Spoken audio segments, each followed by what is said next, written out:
বকুত 63 সংখ্যক বড়ো সাহিত্য সভাৰ আজি হৈছে দ্বিতীয়টো দিন। তিনিদিনীয়া কাৰ্যসূচীৰে গান্ধী মৈদান সমন্বয় ক্ষেত্ৰত অনুষ্ঠিত হৈছে এই অধিৱেশনৰ। শুকুৰবাৰে শুভ উদ্বোধন কৰা হয় অধিৱেশনৰ অস্থায়ী কাৰ্যালয়সমূহ। তিনিওটা দিনতে আয়োজন কৰা হৈছে বৰ্ণাঢ্য কাৰ্যসূচীৰ। আজি বড়ো সাহিত্য সভাৰ অনুষ্ঠানত অংশগ্ৰহণ কৰিব স্বাধীন প্ৰতিদিন গোষ্ঠীৰ অধ্যক্ষ জয়ন্ত বৰুৱাই। আৰু আমি কিছু দৃশ্য আপোনালোকক দেখুৱাইছো। আজি হৈছে দ্বিতীয়টো দিন বড়ো সাহিত্য সভাৰ। বকুত 63 সংখ্যক বড়ো সাহিত্য সভাৰ দ্বিতীয়টো দিনৰ কাৰ্যসূচী ইতিমধ্যে আৰম্ভ হৈছে।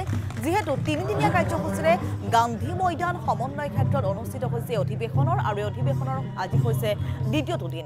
শুকুৰবাৰে শুভ উদ্বোধন কৰা হয় অধিৱেশনৰ অস্থায়ী কাৰ্যালয়সমূহ। তিনিওটা দিনতে আয়োজন কৰা হৈছে বৰ্ণাঢ্য কাৰ্যসূচীৰ।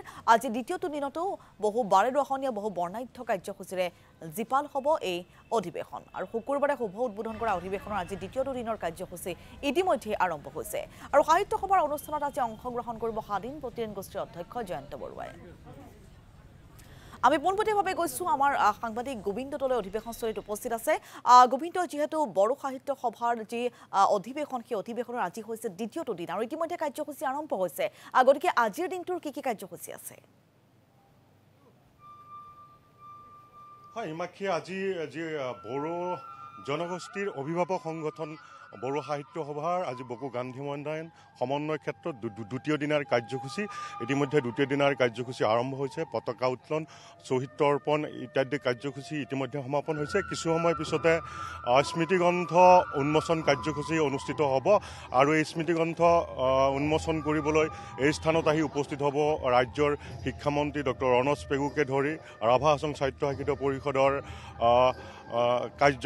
মুখ্য কাৰ্যবাহী সদস্য টংকেশ্বৰ ৰাভা, লগতে উপস্থিত থাকিব অসম সাহিত্য সভাৰ সভাপতি আৰু স্বাধীন প্ৰতিদিন গোষ্ঠীৰ অধ্যক্ষ তথা অসমীয়া প্ৰতিদিন কাকতৰ সম্পাদক জয়ন্ত বৰুৱাকে ধৰি বহুকেইগৰাকী বিশিষ্ট ব্যক্তি উপস্থিত থাকিব। ইতিমধ্যে আজি দ্বিতীয় দিনৰ কাৰ্যসূচী ইতিমধ্যে পুৱাৰে পৰা কাৰ্যসূচী ৰূপায়িত হৈ আছে।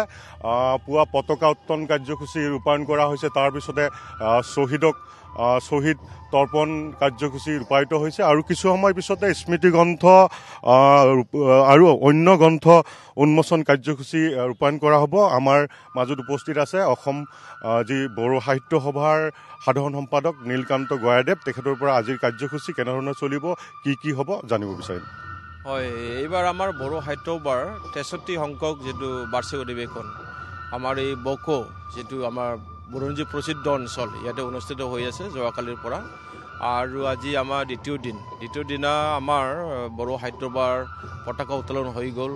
আমাৰ যিসকল শ্বহীদ হৈছিলে তেওঁলোকক পুষ্পাঞ্জলি অৰ্পণ কৰা হৈছে। আৰু ইয়াৰ পিছত আমাৰ অলপ পিছতে আমাৰ যিটো নেকি আমাৰ RCA চফা কৰি উলিওৱা কিছুমান কিতাপ আৰু স্মৃতিগ্ৰন্থ ইয়াতে আমাৰ উদ্বোধন কৰা হ'ব।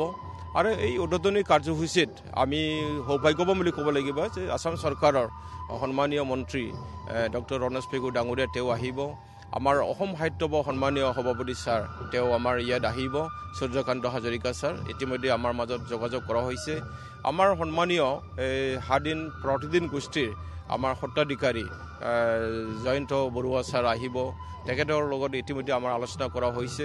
আৰু সেইটো কাৰণে মই ক'ব বিচাৰোঁ যে আমাৰ যিটো হ'বলগীয়া কাৰ্যসূচী সেইটো অত্যন্ত এটা ভাল এটা কাৰ্যসূচী হ'ব। ৰাইজে আশা কৰি আছে, তেওঁলোকে আশাটো বাট চাই আছে। আৰু ইয়াৰ পিছত আমাৰ কিছুমান আলোচনা চক্ৰ আছে, শিক্ষাৰ ওপৰত আমাৰ আলোচনা চক্ৰ হ'ব। আৰু ইয়াৰ বাদেও আমাৰ বুৰঞ্জীৰ ক্ষেত্ৰতো আমাৰ যিটো কিছুমান আলোচনা চক্ৰ হ'ব। তেনেকৈ আমাৰ এই বকো অঞ্চলত বিভিন্ন জাতি জনগোষ্ঠী যিটো সহায় সহযোগ আগবঢ়ালে, মই সেইটো সময়ত আপোনালোকে মিডিয়াৰ মাজেদি মই ধন্যবাদ জনাবই লাগিব, ধন্যবাদ দিবই লাগিব যে ইমান যে এটা ভাল আদৰ আমি ইয়াত পাইছোঁ। হয়, বড়ো জনগোষ্ঠী ইমানখিনি নাই ইয়াত, তথাপিও বিভিন্ন জাতি জনগোষ্ঠীৰ যিটো সহায় সহযোগ, এই সহায় সহযোগে আমাৰ এই 63 সংখ্যক বড়ো সাহিত্য সভাৰ আজি সফল সামৰণি কৰিবলৈ আমি গৈ আছোঁ বুলি মই ক'ব লাগিব। হয়, আজি দ্বিতীয়টো দিন। ইতিমধ্যে বিভিন্ন কাৰ্যসূচী আৰম্ভ হৈছে মঞ্চত। বহুকেইগৰাকী বড়ো যুৱতীয়ে ইতিমধ্যে বড়ো লোকনৃত্য প্ৰদৰ্শন কৰি আছে। আজি বড়ো সাহিত্য সভাৰ দ্বিতীয়টো দিন আৰু দ্বিতীয়টো দিনৰ ইতিমধ্যে বৰ্ণিল আৰু বিস্তৃত কাৰ্যসূচীসমূহ আৰম্ভ হৈছে। ইতিমধ্যে মঞ্চত বড়ো লোকনৃত্য পৰিৱেশিত হৈ আছে। আমি পোনপটীয়াকৈ নৃত্যলৈ গৈছোঁ।